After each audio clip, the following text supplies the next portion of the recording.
Huygens एक महान वैज्ञानिक थे। आप पढ़ करके आ रहे हैं कि हाइगेंस ने कहा था कि प्रकाश जो होता है तरंग के रूप में चलता है। लेकिन आज हम जो बात करने वाले हैं हाइगेंस के द्वितीयक तरंगिकाओं के बारे में। देखो, कई बार ये प्रश्न पूछा गया है बोर्ड के हिसाब से। हाइगेंस ने कहा था, सुनो ध्यान से बाबू, 3 सिद्धांत मुख्य रूप से दिए थे। और ये कहते कि जब किसी माध्यम में कोई तरंग उत्पन्न होती है, माध्यम का मतलब मान लो कि नदी है, नदी में हमने पत्थर फेंका, कंपन करता हुआ तरंग जाना। जो पानी तरंग करता है ऊपर नीचे, हैया हैया रे पानी ऊपर नीचे। तो जब कोई तरंग क्या करता है, आगे बढ़ता है। जब कोई तरंग किसी माध्यम में उत्पन्न होता है, आगे बढ़ता है, तो माध्यम के सभी कण कंपन करने लगते हैं। और एक ही कला में कंपन करने वाले कणों को बिंदु पथ तरंगाग्र कहलाता है। मैंने कल आपको बताया था कि पत्थर में पानी फेंको होता है, पानी में पत्थर फेंको, पानी में पत्थर फेंको नहीं होता है। जब पूजा करने जाता है तो पानी नहीं बिकता क्या पत्थर पर, लेकिन तरंगाग्र है तो पत्थर पर पानी नहीं, पानी में पत्थर फेंकेंगे आप। तो जब पानी में पत्थर डालते हैं तो तरंगे उत्पन्न होती है।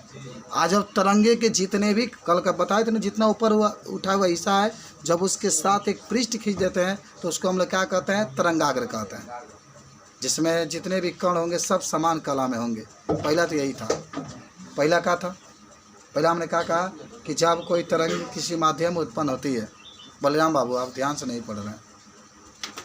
आत्मा और दिल मुझसे लगाइए, मुझसे मैं क्या बोल रहा हूँ, आप आत्मा को मेरे अंदर प्रविष्ट कीजिए। मैं जो बोलता हूँ सीधे आपके आत्मा के अंदर एंट्री कर जाए कि आप जहाँ भी रहे जीवन में सफल रहें। तो पहला कहा गया कि जब किसी माध्यम में, माध्यम का मतलब जल में तरंगें उत्पन्न होती है, तरंगों का मतलब पानी की लहरें उत्पन्न होती है, तो उन तरंगों के पृष्ठ पर जब एक पृष्ठ खींचा जाता है तो उसी को हम लोग तरंगाग्र कहते हैं। पहला वो कहते। और दूसरा कहते हैं कि तरंगाग्र पर स्थित प्रत्येक कण, भाई तरंगाग्र जब पृष्ठ खींचेंगे तो उस पर कण उपस्थित होता है ना। तो दूसरा ही कहते हैं कि तरंगाग्र पर स्थित प्रत्येक कण एक नए तरंग स्रोत की भांति व्यवहार करता है और उससे तरंगे निकलती है, सभी दिशाओं में तरंगे निकलती है। और इन तरंगों का हम लोग कहते हैं द्वितीयक तरंगिकाएँ। और ये द्वितीयक तरंगिकाएँ मूल तरंग के चाल से आगे बढ़ती हैं। अच्छा, मान लो कल आपने देखा था, थोड़ा सा मैं आपको यहाँ पर आपको मैंने कहा था कि अगर ये मान लो कि नदी है, पानी है, पूरा पानी है, हमने इसमें पत्थर डाला तो ऐसे कंपन करते हुए तरंगे निकली थी। कल आप देखे थे, ये तरंगे सब चल रही हैं, कल आपने देखा था। तो जहाँ जहाँ जितने उठा हुआ हिस्सा, देखो यहाँ उठा, मान लो यहाँ उठा, और मान लो यहाँ उठा, मान लो यहाँ इधर के ऊपर की तरफ मैंने उठा हुआ ये वाला हिस्सा ले लो, और इसमें ये ले लो। अब इसको मिलाओगे तो इसी को हम लोग तरंगाग्र कहते हैं। यह पृष्ठ जो हमने खींचा इसको क्या कहते हैं, तरंगाग्र। और इस तरंगाग्र पर स्थित कण, इस तरंगाग्र पर स्थित कण से जब अन्य नए तरंगे निकलती है, अब यहाँ से तरंगे निकल रही है, तो जब पृष्ठ से, जो पृष्ठ है, जो तरंगाग्र है, उस तरंगाग्र पर उपस्थित कण है, उस कण से जब अन्य तरंगे निकलती है तो उन तरंगों का, इस तरंगों को हम लोग क्या कहेंगे, द्वितीयक तरंगे कहते हैं। इसे क्या कहते हैं हम लोग, द्वितीयक तरंगे कहते हैं। समझ में आया। मान जो पृष्ठ खींचे, अब यहाँ से नहीं, यहाँ से जो देखो जब स्रोत से उत्पन्न होगी, जो स्रोत से उत्पन्न तरंगे होगी उसको मूल तरंगे कहते हैं। और उसके ऊपर जब पृष्ठ खींच देते हैं और उन पृष्ठ से जब तरंगे निकलती है तो उसको हम लोग कौन सा तरंगे कहते हैं, द्वितीयक तरंगिकाएँ कहते हैं। तो दो तो आप पढ़ लिए। तीसरा ही था कि किसी क्षण सभी द्वितीयक तरंगिकाओं का आवरण अर्थात उन्हें स्पर्श करता हुआ एक पृष्ठ उस क्षण तरंगाग्र की नई स्थिति व्यक्त करता है। अब इससे भी देखो ध्यान से, इससे जो तरंगे निकल रही हैं, इनसे भी हम लोग जो तरंगे, नए जो तरंगे निकल रही हैं, उससे भी जब हम लोग खींचेंगे तो एक नए पृष्ठ जो खींचते हैं, फिर ये नए तरंगिकाएँ की स्थिति को बताता है। फिर ये नए तरंगे इससे क्या होती है, बाहर निकलती है। एक बार और सुनो, दुका फंस रहा है। 3 नियम इसको बताया गया। अभी आपसे पूछा जाएगा, तीनों आप बताएंगे। पहला कि जब किसी माध्यम में तरंगे उत्पन्न होती है और वह तरंगे जब आगे बढ़ती है और उन तरंगों के ऊपर जितने भी कण कंपन करते हैं और वो समान कला में है, और उसके ऊपर जो पृष्ठ खींचा जाता है उसको हम लोग क्या कहते हैं? तरंगाग्र कहते हैं। उसे क्या कहते हैं? अच्छा, पहला सबको याद हुआ? पहला आप बता सकते हैं? आप क्या बताएंगे? हाँ, किसी माध्यम में तरंगे उत्पन्न होती है, और तरंगे के ऊपर जब पृष्ठ खींचा जाता है, ऐसे खाली कहिए, जब किसी माध्यम में तरंगे उत्पन्न होती है, उस तरंग के ऊपर पृष्ठ खींचा जाता है तो उसे तरंगाग्र कहते हैं। इसे क्या कहते हैं? तरंगाग्र। और दूसरा क्या कहा गया कि जब तरंगाग्र है और तरंगाग्र पर जितने कण उपस्थित हैं उनसे जब एक और तरंगे निकलती है, उनसे क्या निकलती है? एक और तरंगे निकलती है, जिसे हम लोग कौन तरंगिकाएँ कहते हैं? द्वितीयक तरंगिकाएँ कहते हैं। द्वितीयक, हाँ, फिर जो द्वितीयक तरंगिकाएँ होती है उसके भी कण समान कला में है, और उसके ऊपर भी एक पृष्ठ खींचे हैं, तो वह भी एक प्रकार का तरंगाग्र होगा।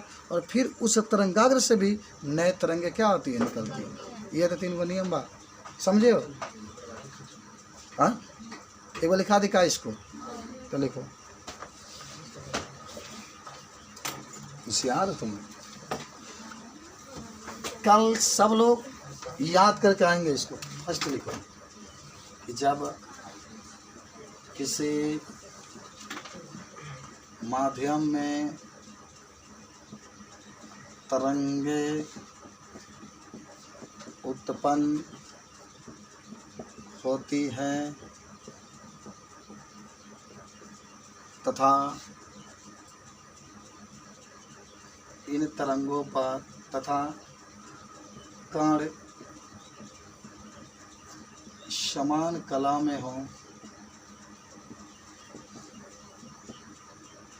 तो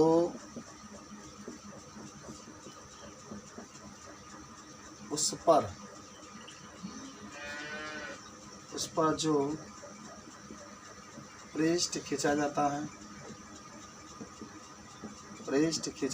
है तो उसे द्वितीयक तरंगिकाएँ कहते हैं। द्वितीयक तरंगिकाएँ तरंगाग्र कहते हैं। खाली लिख लो, तरंगाग्र कहते हैं। क्या हो गया? याद रहे, तरंगाग्र।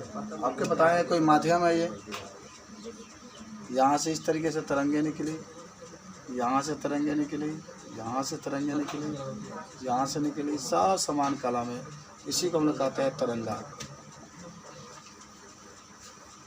पहला ये नियम थे, याद भैया?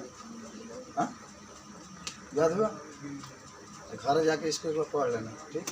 इसमें पानी में ऐसा नहीं होता है, जैसे ऐसे कंपन करते हुए जाता है, तो ओकरे ऊपर जब पृष्ठ खींचा जाता है तो इसी को तरंगाग्र कहते हैं। जाके वो याद कर लेना, याद हो जाएगा।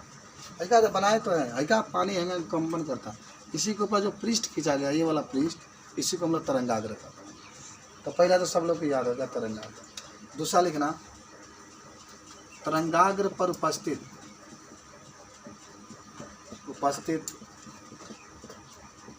कण से, तरंगाग्र पर उपस्थित कण से एक नई तरंगे उत्पन्न होती है।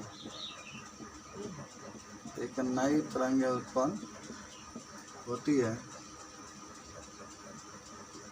जिसे द्वितीयक तरंगिकाएँ कहते हैं।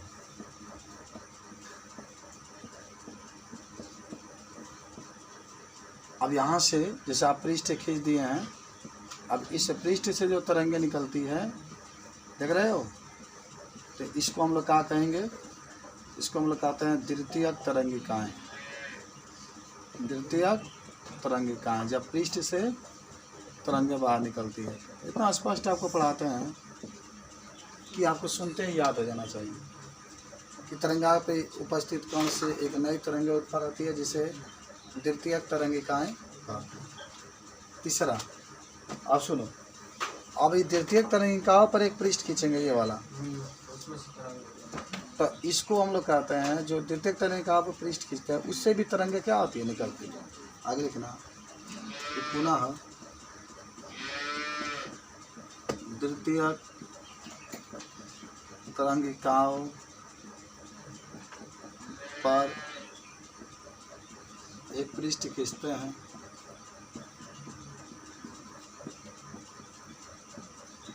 तो उससे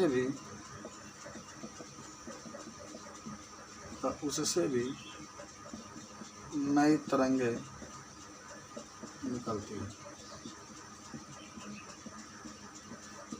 अर्थात यह द्वितीय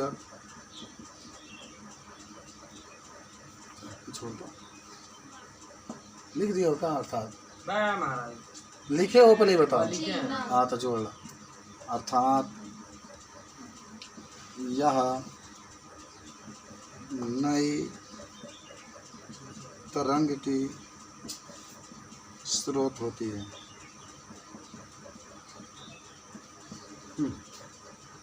तीनों याद कर लेना, अगर नहीं के याद कहो तो एक बार और बताते हैं, लेकिन आज याद रहना चाहिए। हाँ, बात कुछ नहीं यार।